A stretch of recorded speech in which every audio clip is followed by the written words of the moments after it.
एक काली चमचमाती ओड़ी में बैठा फ्रैंक मार्टिन लगातार अपनी घड़ी को घूर रहा था, लेकिन इतने में उसके पास एक बहुत खूबसूरत लड़की आ खड़ी हुई। उसने बोला, मेरी कार का टायर पंचर हो गया है, प्लीज मेरी मदद करो। लेकिन मार्टिन को उस लड़की का जाल तुरंत समझ आ गया। सॉरी, मेरे पास वक्त नहीं है। पर तभी लड़की ने मार्टिन को गन पॉइंट पर ले लिया, इसलिए मार्टिन फौरन कार से बाहर आ जाता है। मार्टिन को बाहर आता देख वहाँ पर छुपे लड़की के साथी भी बाहर आ गए, जो बिना वक्त गवाए गाड़ी में बैठ उसे स्टार्ट करने लगते हैं। लेकिन कार पर सिक्योरिटी कोड लगा होने की वजह से वो स्टार्ट नहीं होती, जिसके कारण उन सबको गुस्सा आ गया और वो मार्टिन को मारने के लिए जैसे ही आगे बढ़े तो मार्टिन कहता है, रुक जाओ, आज ही ड्राई क्लीनर से आया है। मार्टिन बड़े स्वैग से अपना कोट कार पर रखता है और पीछे मुड़कर 25 सेकंड में उन चारों के हाथ पैर तोड़कर सभी को ढेर कर देता है। लेकिन वो लड़की ये सब देखकर भी मार्टिन पर से गन नहीं हटाती। मार्टिन ने कहा, घर जाकर होमवर्क क्यों नहीं करती? अपने सामने चलती फिरती मौत को देख वो डर के मारे वहाँ से तुरंत भाग गई। मार्टिन अपने काम से लेट हो गया था, इसलिए वो तुरंत ही कार में बैठकर सिक्योरिटी कोट लगाता है और बिना वक्त जाया किए एक स्कूल के बाहर आ गया। दरअसल वहाँ पर वो जैक नाम के 11 साल के लड़के को लेने आया था। जैक के पिता ड्रग इंस्पेक्शन डिपार्टमेंट के हेड हैं और मार्टिन उन्हीं के लिए एक मामूली से ड्राइवर का काम करता है। लेकिन मार्टिन की असलियत यहाँ पर कोई नहीं जानता। खैर, वो जैक को लेकर जैसे ही उसके पिता जैफ के घर के अंदर एंटर हुआ तो वहाँ पर जैफ और उसकी पत्नी ऑड्री की किसी बात को लेकर बहस चल रही थी। मार्टिन ये बात अच्छी तरह से जानता था, इसलिए वो जैक को उसके माता पिता के पास न उतारकर कार को जरा सा आगे ले गया ताकि जैक अपने माता पिता के बीच हो रहे झगड़े को देख न पाए। थोड़ी ही देर बाद ऑड्रे जैक को लेने गाड़ी में आ गई।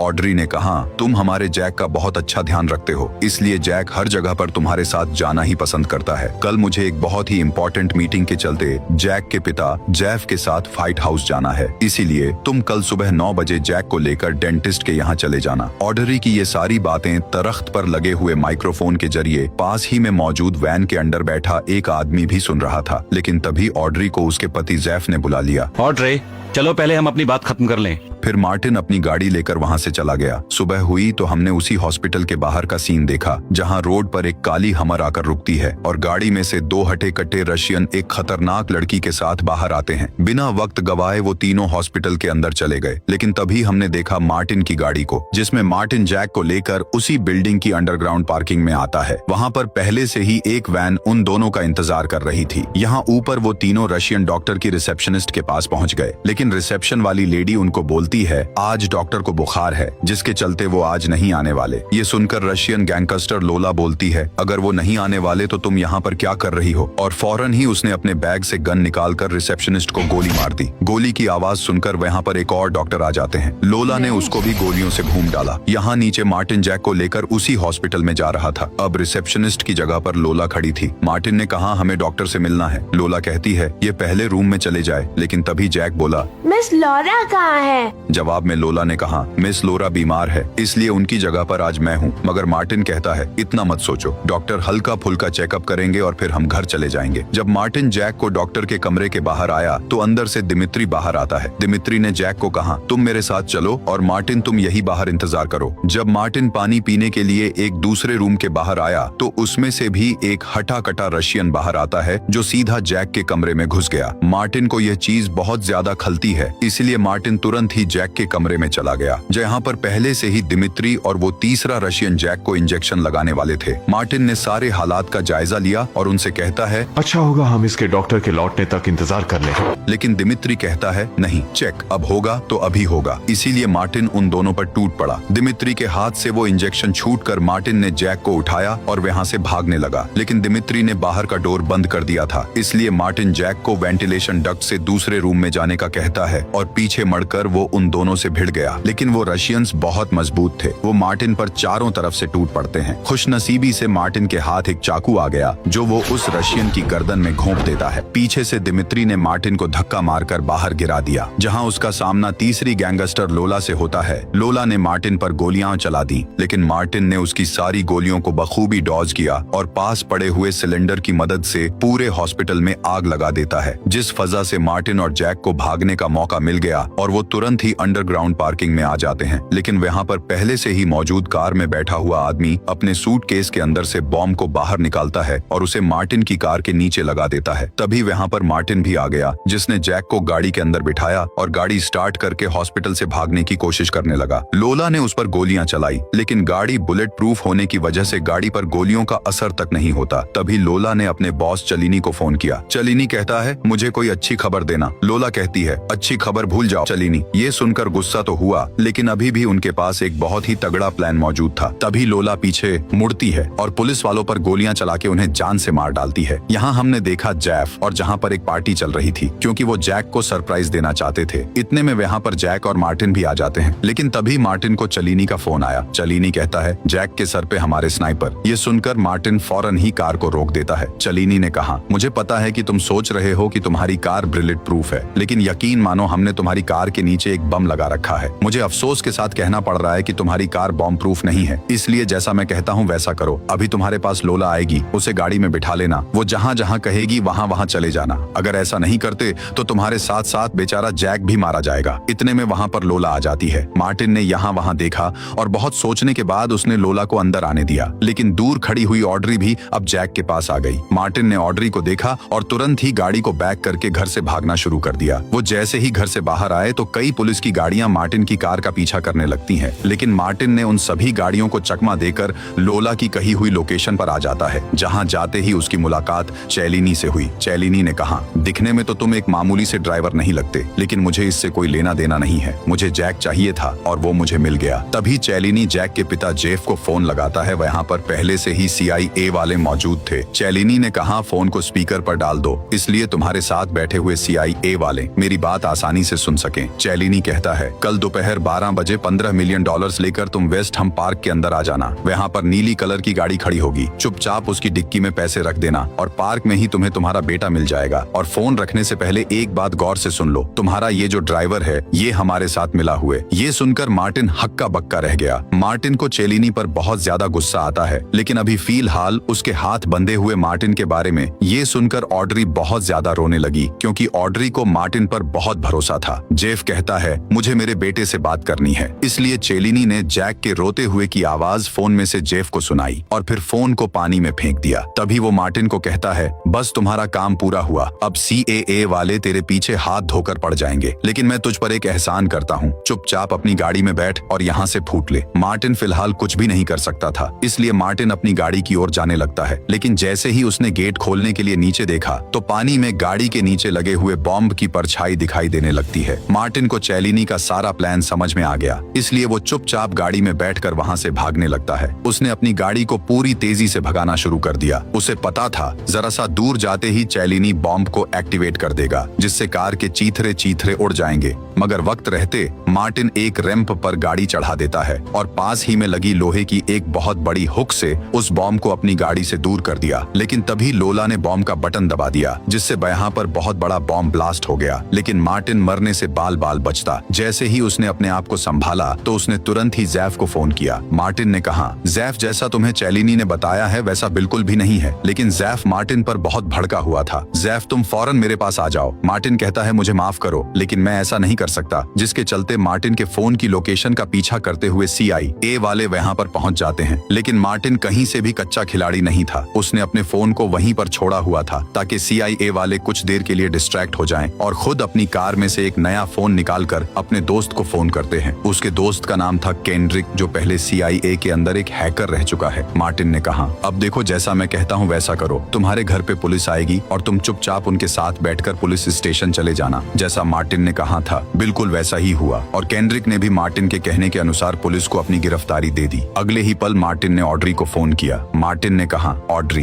प्लीज मेरा नाम मत लेना और याद रहे मैंने कुछ गलत नहीं किया। मैं पूरी कोशिश कर रहा हूँ कि किसी तरह तुम्हारे बेटे जैक को बचा सकूं। इतना कहकर वो फोन रख देता है। यहाँ सीन कट हुआ और हम देखते हैं मार्टिन को, जो उसी जगह पर आया था जहाँ उसकी और दिमित्री की फाइट हुई थी। रूम के अंदर आते ही उसे वो इंजेक्शन भी मिल गया, जिस इंजेक्शन को दिमित्री ने जैक को लगाने की कोशिश की थी। मगर तभी वहाँ पर पीछे से एक पुलिस डिटेक्टिव आ गया। हिलना मत, फेंक दो उसे। जैक तुरंत पीछे मुड़ता है और उस एजेंट को बहुत बुरी तरह पीट देता है। फिर वो इंजेक्शन लेकर चुपचाप हॉस्पिटल से बाहर चला गया। यहाँ हम देखते हैं जैफ को, जो $15 मिलियन लेकर वेस्टम पार्क के अंदर आया था। उसने गाड़ी की डिग्गी में पैसे रखे और चुपचाप वहाँ से चला गया। इधर हम देखते हैं कैंड्रिक को, जो इतना सथा शातिर था कि उसने सभी पुलिस वालों को यह यकीन दिला दिया कि वो मार्टिन के साथ नहीं मिला हुआ, और वो चुपचाप पुलिस स्टेशन में यहाँ वहाँ घूमने लगता है। मार्टिन ने कहा, तुम्हें मेरे लिए एक काम करना होगा। मैं तुम्हें एक फोटो भेज रहा हूँ, मुझे बताओ कि इसका नाम और पता क्या है। दरअसल वो फोटो दिमित्री की थी। कैंड्रिक ने तुरंत ही मार्टिन को दिमित्री का सारा कच्चा चिट्ठा बता दिया है और मार्टिन फौरन दिमित्री के घर चला जाता है। वहाँ पर दिमित्री अपना सारा सामान पैक करके घर से बाहर निकल रहा था। दिमित्री ने जैसे ही मार्टिन को देखा तो उस पर गोलियां बरसा दी, लेकिन उसने मार्टिन का असली चेहरा पहले ही देख लिया था, इसीलिए वो डर के मारे वहाँ से भागने लगता है और कुछ ही देर बाद उसकी गोलियां भी खत्म हो गई। भागते भागते वो एक शॉपिंग मॉल में आ गया। काफी ज्यादा भीड़ होने के कारण वो मार्टिन से काफी दूर चला जाता है, इसलिए मार्टिन तुरंत ही नदी में एक बोट पर बैठा और दिमित्री का पीछा करने लगा। पानी में तुम कुछ नहीं कर पाओगे। लेकिन मार्टिन ने एक खेल पहले बहुत पार खेल रखे थे, इसलिए वक्त रहते वो एक रैंप पर बड़ी तेजी से बोट को चढ़ा देता है और बोट का एक बहुत ही ऊंचा जंप लगवाने के बाद वो बस के ऊपर चढ़ गया। दिमित्री बस के अंदर चला जाता है, लेकिन पीछे से वहाँ पर मार्टिन भी आ गया। मार्टिन ने उसे तुरंत ही एक जगह पर गिराकर उसे वही इंजेक्शन दे दिया जिसके अंदर वो वायरस था, वही वायरस जो वो जैक को लगाने वाले थे। इसके बाद मार्टिन एक चाल चलता है। उसने दिमित्री को आजाद कर दिया और उसे वहाँ से भागने दिया ताकि मार्टिन को पता चल पाए कि आखिर दिमित्री जाएगा तो जाएगा कहाँ। यहाँ 4 घंटे बीत गए थे, लेकिन अभी भी जैफ और ऑड्री को चैलिनी का फोन नहीं आया था, इसलिए ऑड्री को अपने बच्चे की चिंता होने लगती है, जिसके कारण जैफ और ऑड्री की आपस में ही बहस होने लगी। जैफ ने कहा, तुम्हें मार्टिन पर बहुत यकीन था, देखो वो 2 कौड़ी का गद्दार हमारे साथ कितना बड़ा गेम खेल गया। मगर ऑड्री कहती है मार्टिन ऐसा नहीं है, लेकिन तभी उन्हें चैलिनी का फोन आया, जिसके कारण वो एक ब्रिज के नीचे आ जाती है। उन्हें बताया गया था ब्रिज के नीचे ग्रीन कलर की वैन में जैक है, इसलिए ऑड्री बिना कुछ सोचे समझे ही वैन का दरवाजा खोल देती है और अंदर और कोई नहीं बल्कि जैक ही था। ये सब कुछ भी अपने ऑफिस में बैठा हुआ चैलिनी देख रहा होता है। चैलिनी कहता है, लो जितना हो सके उतनी ज्यादा सांस लो और ये वायरस तुम सब में जाए। यानी जैक के अंदर चैलिनी ने पहले ही वायरस को इंजेक्ट कर दिया है। चैलिनी कहता है, ये वायरस 24 घंटे में फैल जाएगा। यहाँ हम देखते हैं दिमित्री को, जो भागता हुआ चैलिनी की बेस पर आ जाता है। भागते भागते वो डॉक्टर के पास आया। उसने कहा, डॉक्टर जल्दी से मुझे एक एंटीडोट दे दो। पीछे ही वहाँ पर मार्टिन भी आ गया। जब मार्टिन उसके पास जाने लगा तो उस पर एक काले कलर का गैंडा अटैक कर देता है। उस गैंडे ने मार्टिन को बहुत ज्यादा पीटा। मार्टिन ने पहले तो उस गैंडे के फाइटिंग मूव्स को समझने की कोशिश की और जल्दी मार्टिन उस पर भारी पड़ने लगता है। वो मार्टिन के साथ लड़ते लड़ते एक बोट में आ गया। गैंडे ने मार्टिन पर एक लकड़ी से अटैक किया, जिससे मार्टिन नीचे गिर जाता है। जब वो गैंडा मार्टिन को देखने के लिए बोट के अंदर आया तो मार्टिन पूरी ताकत से उस गैंडे पर टूट पड़ा और काफी ज्यादा पीटने के बाद मार्टिन उस गैंडे को वॉशरूम में बंद कर देता है। लेकिन तभी वो बोट भी नीचे बाहर निकल जाता है, जिससे वो गैंडा गर्दन टूटने के लिए मारा गया। जब दिमित्री डॉक्टर से अपने आप को एंटीडोट देने का कहता है तो डॉक्टर ने कहा, हमारे पास सिर्फ 2 ही एंटीडोट है, एक मेरे लिए और दूसरा टिपोव के लिए। लेकिन दिमित्री ने तुरंत ही टिपोव को गोलियों से चलनी कर दिया और वो डॉक्टर को कहता है, उसका डोज मुझे दे दो। वहाँ पर मार्टिन भी आ जाता है। दिमित्री ने मार्टिन को शूट करने की कोशिश की, लेकिन मार्टिन ने दिमित्री की ही गन को खोलकर उसके गले में घुसा दिया, जिससे दिमित्री तड़प तड़प कर मारा जाता है। फिर मार्टिन ने कहा, जल्दी से वह एंटीडोट मुझे दे दो। लेकिन डॉक्टर 1 नंबर का कमीना था। डॉक्टर ने मार्टिन को एंटीडोट देने से इनकार कर दिया और उन दोनों एंटीडोट को खिड़की से नीचे फेंक देता है। मार्टिन अपनी जान की परवाह किए बिना ही उन एंटीडोट पर कूद पड़ा और खिड़की से होता हुआ वो नीचे एक टैक्सी पर जा गिरता है, जिससे दोनों वायरस अलग अलग बिखर गए। जब मार्टिन ने एक वायरस को पकड़ा तो उसने देखा कि ये तो लीक होने की वजह से जाया हो गया, लेकिन दूसरा एंटीडोट अभी भी बिल्कुल सही सलामत। इसलिए अपनी जान पर खेलकर मार्टिन ने दूसरे एंटीडोट को बचा लिया। अगले ही पल हम देखते हैं जैक को, जिसके आसपास उसके माता पिता बैठे थे और तो वायरस का असर होना शुरू भी हो गया था, जिसके चलते जैक के पिता जेफ जोर जोर से खांसने लगे थे। तभी ऑड्री को मार्टिन का फोन आता है, जिसके साथ बात करने के लिए वो एक रूम में आ गए और मार्टिन पहले से ही वहाँ पर मौजूद था। मार्टिन ने कहा, देखो ऑड्री, जैक के अंदर एक खतरनाक वायरस है और वो वायरस जैक के पास रहने वाले हर एक इंसान में भी घुस चुका है। इसी तरह करते करते आगे बढ़ता जाएगा। तुम जैक के साथ थी तो वो वायरस तुम में भी है, अब मैं साथ हूँ, ये वायरस मुझ में भी है, लेकिन मेरे पास एक एंटीडोट जरूर है। और फिर ऑड्री जैक को लेकर बहुत ज्यादा परेशान हो गई। मार्टिन ने तुरंत ही वो एंटीडोट जैक को लगा दिया, लेकिन मार्टिन ने कहा, अब मुझे जाना होगा, मुझे और भी ज्यादा एंटीडोट की तलाश है और वो चैलिनी के पास होंगे। इससे पहले चैलिनी अपनी जगह बदले, मुझे उसे ढूंढकर एंटीडोट गवर्नमेंट को देनी होंगे। यहाँ हम देखते हैं जेफ को, जिसकी आज प्रेसिडेंट के साथ मीटिंग थी, मगर किसी कारण की वजह से आज प्रेसिडेंट की जगह गवर्नमेंट आने वाले हैं। ऑडरी ने जेफ को फोन किया कि प्लीज तुम यहाँ वापस आ जाओ क्योंकि तुम्हारे एक वायरस है, लेकिन जेफ किसी की भी नहीं सुनता और वो ऑडरी का फोन काट देता है। यहाँ हमने देखा मार्टिन को, जिसने एक मर्तबा फिर से कैंड्रिक को फोन किया। मार्टिन कहता है, कैंड्रिक मुझे चैलिनी का सारा कच्चा छत था, वो कहाँ रहता है, उसके कितने ज्यादा घर हैं और वो इस टाइम पर कहाँ होगा, उसकी सारी इन्फॉर्मेशन मुझे बताओ।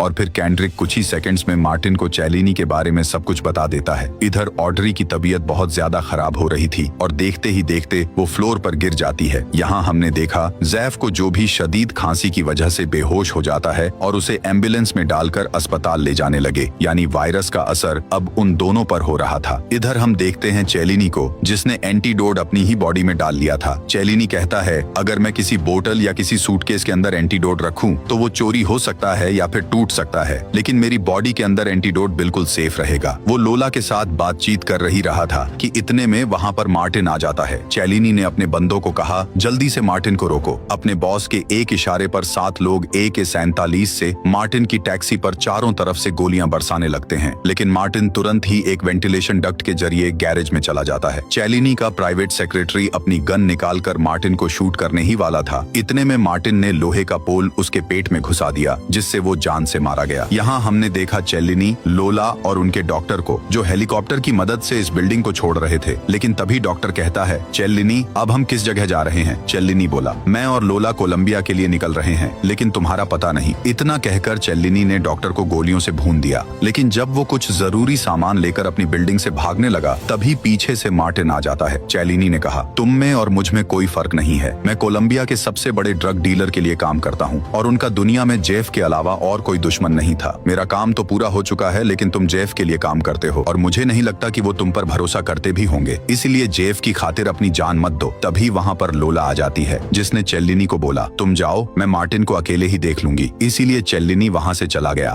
फिर लोला और मार्टिन एक दूसरे पर गन तान देते हैं, लेकिन मार्टिन को पता था कि उसे लोला को जल्दी मारना होगा, इसलिए वो लोला पर टूट पड़ा। लेकिन मार्टिन को लोला पर पहले से ही गुस्सा था। उसने लोला को एक ही लात मारी, जिससे लोला नुकीली दीवार पर एक पेंटिंग की तरह लटक जाती है और लोला की मौत हो गई। तभी मार्टिन ने देखा चैलिनी को, जो अपने हेलीकॉप्टर में बैठकर रनवे की ओर जा रहा था। तभी मार्टिन ने चैलिनी की ही एक स्पोर्ट्स कार उठाई और उसका पीछा करते हुए रनवे पर चला गया। चैलिनी अपने हेलीकॉप्टर से निकलकर प्राइवेट जेट में बैठ जाता है, लेकिन मार्टिन भी अब उसके जेट के ठीक नीचे आ गया था और वक्त रहते वो प्लेन के सामने वाले 2 पहियों में चढ़ गया और वहां से होता हुआ प्लेन के अंदर आ जाता है। जैसे ही एक पायलट वॉशरूम गया तो मार्टिन ने उसे जान से मार डाला और खुद बाहर निकलकर चैलिनी को एंटीडोट देने का कहता है। चैलिनी ने कहा, मैं मर जाऊंगा, लेकिन वो एंटीडोट तुम्हें नहीं दूंगा। इतना कहकर चैलिनी ने मार्टिन पर गन तान दी। दोनों के बीच लड़ाई हो जाती है और चैलिनी एक बहुत बड़ी गलती कर देता है। चैलिनी ने मार्टिन पर फायर किया, लेकिन वो फायर सीधा पायलट की खोपड़ी में जा लगा, जिससे पायलट मौके पर ही मारा गया और प्लेन अनबैलेंस होकर यहाँ वहाँ गिरने लगता है। प्लेन के अंदर चैलिनी और मार्टिन लगातार लड़े ही जा रहे थे, लेकिन दोनों को पता था अगर वो इस प्लेन से बाहर ना निकले तो बुरी तरह मारे जाएंगे। उनकी किस्मत अच्छी थी कि प्लेन समुद्र के अंदर जाकर क्रैश हुआ और देखते ही देखते प्लेन में पानी भरने लगता है। चैलिनी ने पानी के अंदर भी मार्टिन पर अटैक करने की कोशिश की, मगर इस बार मार्टिन चैलिनी को कोई मौका नहीं देता। उसने चैलिनी को प्लेन से बाहर निकाला और समुद्र की सतह पर आ गया। वहाँ पर पहले से ही पुलिस वाले उनका इंतजार कर रहे थे, इसलिए मार्टिन ने वायरस और एंटीडोट के बारे में पुलिस वालों को सब कुछ बता दिया और वक्त रहते मार्टिन की वजह से जेफ, ऑडरी, जैक और बाकी सब लोगों की जान भी बच गई। सब कुछ ठीक हो जाने के बाद मार्टिन कैंड्रिक के पास आता है। मार्टिन ने कैंड्रिक का शुक्रिया अदा किया और उसे अलविदा कहकर अपनी गाड़ी के अंदर आ गया। गाड़ी में जाते ही उसे कोलंबिया में चैलिनी के बॉस का फोन आता है। मार्टिन ने कहा, मैं जल्द ही तेरे तक भी पहुंच रहा हूं। इसी के साथ ये फिल्म यहीं खत्म हो जाती है। Thank you my dear friends.